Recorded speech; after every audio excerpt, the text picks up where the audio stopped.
Iran और Israel के बीच तनाव जोरों पर है और इसराइल किसी भी सूरत हाल में ईरान को एक परमाणु संपन्न देश नहीं बनने देना चाहता है। यही वजह है कि इसराइल बार बार ईरान के परमाणु ठिकानों पर हमला कर रहा है। इसी बीच प्रधानमंत्री बेंजामिन नेतन्याहू ने एक ऐसा बयान दिया है जो उनकी तैयारी और ईरान के खिलाफ उनके दृढ़ संकल्प को दर्शाता है।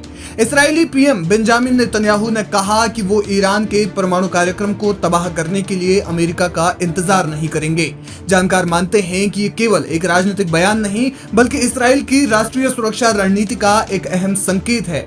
हिब्रू भाषा में दिए गए अपने एक इंटरव्यू में नेतन्याहू ने कहा कि वो ईरान के सभी परमाणु ठिकानों को तबाह करने के लिए प्रतिबद्ध है, इसमें फोर्डो भी शामिल है और इस्राएल अपने दम पर ऐसा करने में सक्षम है। माना जा रहा है कि अगर अगले 2 हफ्तों तक ट्रंप इस्राएल की इस मंशा में उनका साथ नहीं देते तो नेतन्याहू कोई बड़ा फैसला ले सकते हैं। इस्राएल ने ताजा हमले में 60 फाइटर जेट्स के जरिए ईरान में आग बरसा दी है।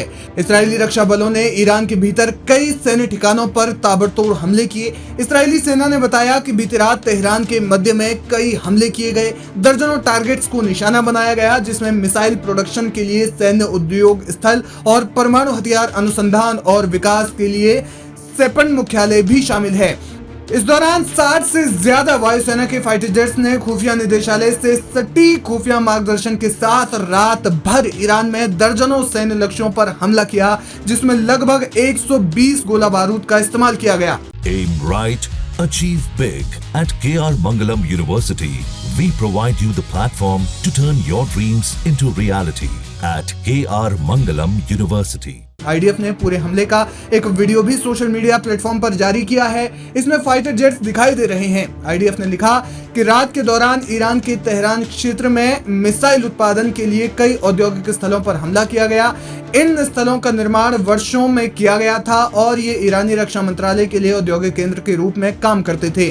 जिन स्थलों पर हमला किया गया उनमें मिसाइल घटकों के उत्पादन के लिए सैन्य उद्योग स्थल और मिसाइल इंजन को बनाने में उपयोग किए जाने वाले कच्चे माल के उत्पादन वाली जगह शामिल थे। इस्राएली सेना ने दावा किया कि हमले के हिस्से के रूप में और ईरानी शासन की परमाणु हथियार परियोजना को नुकसान पहुंचाने के लिए आईडीएफ ने तेहरान के सेपन मुख्यालय भवन पर हमला किया।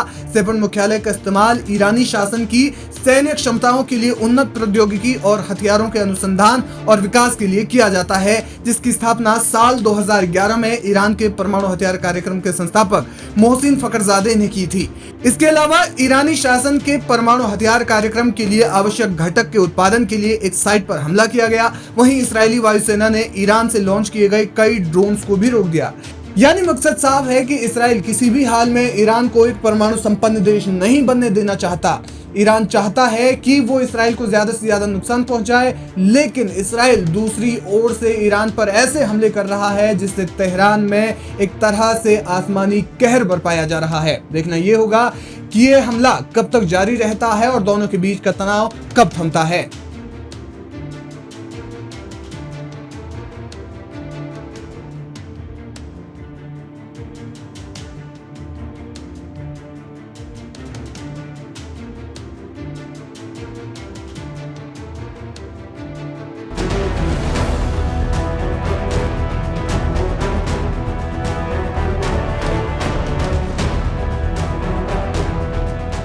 ईरान के supreme leader Ayatollah Ali Khamenei की कभी सरेंडर नहीं करेंगे वाली दो टूक चेतावनी के बीच इसराइल ने दावा किया है कि वो ईरान के खिलाफ अपने सैन्य अभियानों को अगले 1 हफ्ते में पूरा कर लेगा। इसराइली डिफेंस फोर्स ने बताया कि उसके लड़ाकू विमानों और ड्रोन्स ने अब तक ईरान के भीतर 1100 से ज्यादा ठिकानों को निशाना बनाकर तबाह किया है। इनमें परमाणु संवर्धन केंद्र, ballistic missile launcher, air defence system और कमांड हेडक्वार्टर शामिल है। टाइम्स ऑफ इसराइल की रिपोर्ट के मुताबिक इसराइली सेना ने कहा कि बीते कुछ दिनों में उसके ऑपरेशनों के कारण ईरानी फोर्सेस को पश्चिमी ईरान से पीछे हटकर अब इस्फहान और तेहरान के आसपास सिमटना पड़ा है। सेना के मुताबिक उसके हमलों में अब तक ईरान के 70 एयर डिफेंस सिस्टम और 200 से ज्यादा मिसाइल लॉन्चरों को नष्ट किया जा चुका है। इससे ईरान की जवाबी हमले की क्षमता काफी कमजोर पड़ी है। इजरायली एयरफोर्स के प्रमुख जनरल टॉमर बार ने इसे ऐतिहासिक अभियान करार देते हुए कहा कि इससे ईरान का परमाणु कार्यक्रम कई वर्षों पीछे चला गया है। वहीं इस्राएली हमलों में अब तक 9 प्रमुख परमाणु वैज्ञानिकों के मारे जाने की भी पुष्टि हुई है। हालांकि इस्राएली सैन्य अफसरों का कहना है कि खतरा अभी टला नहीं है। ईरान की ओर से लगातार मिसाइल दागने की कोशिशें जारी है। आईडीएफ ने चेतावनी देते हुए कहा कि वो परमाणु ईरान को बर्दाश्त नहीं करेगा, यानी कि आईडीएफ ने कहा कि वो ईरान को परमाणु संपन्न देश नहीं बनने देगा। यह अभियान तब तक जारी रहेगा जब तक कि पूरा नेटवर्क खत्म नहीं हो जाता। उधर तेहरान में मंगलवार रात कई जोरदार धमाकों की आवाजें सुनी गई। कुछ धमाके शहर के एयर डिफेंस सिस्टम द्वारा दागी गई एंटी मिसाइलों के थे, तो वहीं कुछ इस्राएली हमलों के। ईरानी मीडिया के अनुसार अब तक इसराइल के हमलों में 500 से ज्यादा लोगों की मौत हो चुकी है। IDF chief lieutenant general Eyal Zamir ने फ्रंटलाइन पर अफसरों से बातचीत में कहा कि हम ऐसे युद्ध में हैं जो हमें लड़ना ही है और इसे हर हाल में पूरा किया जाएगा। इजराइल ने ऑपरेशन राइजिंग लॉयन के तहत ईरान के सैन्य और परमाणु ठिकानों पर अब तक के सबसे बड़े हवाई हमले किए, जिससे ईरान में व्यापक तबाही मच गई है। इजरायली डिफेंस फोर्सेस ने बुधवार सुबह से तेहरान, इस्फहान और नतांज में ताबड़तोड़ हमले किए, जिसमें इस्लामिक रेवोल्यूशनरी गार्ड कॉर्प्स यानी पासदाराने इस्लाम के अल कुद्स फोर्स मुख्यालय, रक्षा मंत्रालय और परमाणु सुविधाओं को भारी नुकसान पहुंचा है। ईरानी स्वास्थ्य मंत्रालय के अनुसार इन हमलों में अब तक 585 लोग मारे गए हैं, जिनमें 90% नागरिक हैं और 1500 से ज्यादा लोग इसमें घायल हुए हैं। तेहरान में नागरिकों में दहशत का माहौल है और लाखों लोग शहर छोड़कर सुरक्षित ठिकानों की ओर पलायन कर रहे हैं। ईरान के हवाई रक्षा तंत्र का 1/3 हिस्सा नष्ट हो चुका है, जिससे देश की रक्षा क्षमता गंभीर रूप से प्रभावित हुई है। शहरान तेल डिपो की क्षति से ईरान की तेल आपूर्ति पर संकट गहरा गया है, जिसका असर वैश्विक तेल की कीमतों पर पड़ रहा है। यानी इस्राएल तेहरान पर जमकर बमबारी कर रहा है।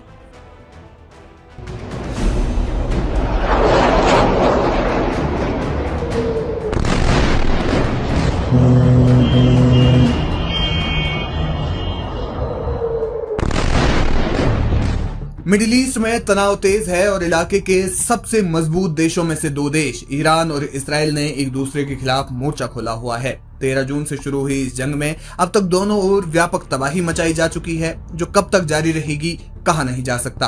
इस युद्ध में अब तक सबसे ज्यादा मिसाइलों और ड्रोन्स से हमला किया जा चुका है, लेकिन जहां इस्राएल ने अपने लड़ाकू विमानों से हमला किया, तो वहीं दूसरी ओर ईरान ने अब तक अपने जंगी हवाई जहाजों यानी फाइटर जेट्स का इस्तेमाल नहीं किया है। इसके कई कारण बताए जा रहे हैं, जिनकी हम चर्चा करेंगे। इसलिए इस वीडियो में हम जानेंगे कि ईरान अपने लड़ाकू विमानों का इस्तेमाल इस्राएल के खिलाफ क्यों नहीं कर रहा है। इस्राएल के पास दुनिया की सबसे आधुनिक हवाई रक्षा में से एक है, यानी इस्राएल की वायुसेना बेहद खतरनाक और अत्याधुनिक तकनीकी से लैस है। इसमें F-15, F-16 और F-35 जैसे उन्नत फाइटर जेट शामिल हैं। इसके अलावा इनमें लगने वाली आधुनिक मिसाइलें भी हैं। वहीं दूसरी ओर ईरान की वायुसेना वक्त से पीछे चल रही है, जिसमें 1970 और 80 के दशक के लड़ाकू विमान हैं, जिन्हें करीब 50 साल हो चुके हैं, जैसे MiG-29, F-14 और मिराज। इन्हें ज्यादातर देश रिटायर करने की तैयारी कर रहे हैं या फिर रिटायर कर चुके हैं। अगर ईरान के ये विमान इस्राएली एयर स्पेस में दाखिल होते हैं, तो आयरन डोम और डेविड स्लिंग जैसे एयर डिफेंस सिस्टम इन्हें आसानी से निशाना बना सकते हैं। इसके अलावा दोनों देशों के बीच की दूरी भी इसमें अहम है, जो कम से कम 1500 से 2000 किलोमीटर है। इतनी लंबी दूरी में सैन्य ऑपरेशन चलाने के दौरान विमानों को फ्यूल की जरूरत होती है। हवा में ईंधन की आपूर्ति करना इनके लिए खतरा हो सकता है, क्योंकि इस दौरान ट्रैक होने का पूरा जोखिम रहता है। वहीं ईरान और इस्राएल के बीच में कई देश भी पड़ते हैं। Aim right, achieve big. At KR Mangalam University, we provide you the platform to turn your dreams into reality. At KR Mangalam University. Iran अगर अपने लड़ाकू विमानों के जरिए इस्राएल पर हमला करता है, तो उसे इराक, सीरिया, जॉर्डन या सऊदी अरब के हवाई क्षेत्र से गुजरना होगा। पश्चिमी प्रभाव के कारण इन देशों के रिश्ते ईरान से उतने अच्छे नहीं हैं और वे अपने हवाई क्षेत्र का इस्तेमाल ईरान को सैन्य उद्देश्यों के लिए करने भी नहीं देंगे। ईरान की एयरफोर्स का कमजोर होने के पीछे कारण है पश्चिमी प्रतिबंध। ईरान सालों से अमेरिका और पश्चिमी देशों के प्रतिबंधों की मार झेल रहा है। ऐसे में वो ना तो खुद ईरान से व्यापार करता है और ना ही दूसरे देशों को करने देता है। यही वजह है कि ईरान एडवांस फाइटर जेट्स नहीं खरीद पा रहा है। राजनीतिक और आर्थिक दबाव। ईरान आंतरिक और बाहरी दबावों का सामना कर रहा है, जिसमें आर्थिक प्रतिबंध और घरेलू अशांति शामिल हैं। देश में एक बड़ा तबका शासन से नाराज है और अपने पड़ोसी देशों से भी उसके रिश्ते इतने अच्छे नहीं हैं या फिर स्थिर हैं। ऐसे में फाइटर जेट से हमला करने जैसे बड़े सैन्य अभियान से युद्ध का दायरा बढ़ सकता है, जिसके लिए ईरान तैयार नहीं है। इसके बजाय वो मिसाइल हमलों और प्रॉक्सी समूहों के जरिए जवाबी कार्रवाई को प्राथमिकता देता है ताकि सीधे टकराव को टाला जा सके। लेकिन ईरान को अपनी ये कमी पता थी, इसलिए उसने महारत हासिल की ड्रोन और मिसाइल टेक्नोलॉजी में। ईरान के ड्रोन्स बाकी देशों की तुलना में सस्ते भी हैं और ज्यादा मारक क्षमता भी रखते हैं। यही वजह है कि ईरान बिना किसी झिझक के इसराइल पर एक साथ सैकड़ों ड्रोन्स बरसा रहा है। दूसरी ओर ईरान की मिसाइल टेक्नोलॉजी भी कई विकसित देशों से अच्छी मानी जाती है। प्रतिबंधों के बाद उसने क्रूज मिसाइलें, बैलिस्टिक मिसाइलों और हाइपरसोनिक मिसाइलों का निर्माण खुद किया। नतीजा ये हुआ कि ईरान घर पर ड्रोन और मिसाइलें बनाना सीख गया, जो न सिर्फ सस्ती है बल्कि जीपीएस और आईएनएस गाइडेंस का इस्तेमाल इसमें होने से सटीक मारक क्षमता इनकी बढ़ गई है। ईरान के ड्रोन्स एआई लेस हैं और लक्ष्यों तक सटीक हमले कर सकते हैं। इसराइल और ईरान की जंग में ईरान ने अपनी मिसाइल और ड्रोन्स की ताकत दिखाई है, जिसने इसराइल के एयर डिफेंस सिस्टम को भी मात दी है। यही वजह है कि ईरान अपने लड़ाकू विमानों का इस्तेमाल नहीं कर रहा है।